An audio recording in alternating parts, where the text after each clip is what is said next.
Once upon a time, there were many rich people in the land of Karma. Indeed, Karma was a strange place. There were almost as many rich people as there were poor people. The land was so rich that anything one touched turned to gold. However, there were two conditions to participate in lucrative business ventures. One had to undergo a 6-month military service and learn to speak the original language that the kingdom was doing everything to revive from extinction. Military training started once one hit his 18th birthday. After the training, the language course commenced. This course took an average of 2 years. Many young men and women of Karma longed for the day they would enter military training and begin to learn the language of their forebears. But Boehm thought this path to wealth was too cumbersome. He wanted the easy way out. He thought for days and months, but no easy path occurred. Just when he was about to give up on his idea of an easy path to wealth, a novel thought struck him. He played it in his head for several days. The more he pondered, the more it seemed the most plausible path to his easy wealth. He decided to befriend many of the wealthy men of Karma and seek various forms of help. He would disguise himself as a man in need of a particular assistance. Once he met that need, he adorned another disguise, moved to another house, and asked for a grander favor. The wealthy men of Karma were generous beyond his wildest imagination.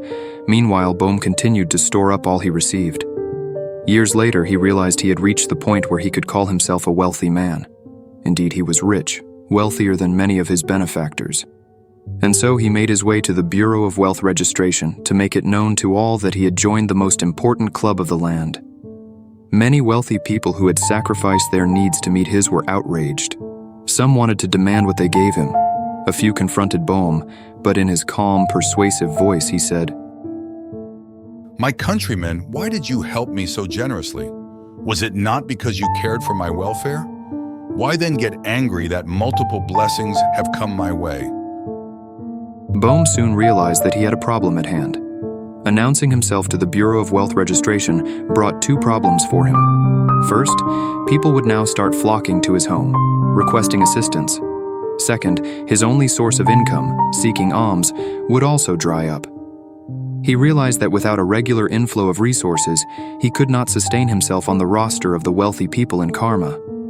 Boehm understood that for the people of Karma, there was nothing more terrifying and disgraceful for a man than a man dropping off the roster of wealthy people. So, he devised a plan. He would refuse any and every request for assistance of any form. He would also do all he could to live as lean as possible. He must deprive himself of all things, necessities and luxuries of life. Boehm managed to keep himself on the roster of the wealthy, but his life was no different from the paupers.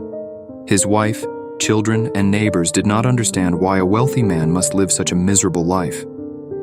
The question everyone had for Boehm was, what is the benefit of wealth when it cannot meet the needs of you and your loved ones? True wealth is like a man who can come down the tree, by whatever means, and climb it again. If a man cannot come down the tree and climb it again, he becomes the prisoner of the tree.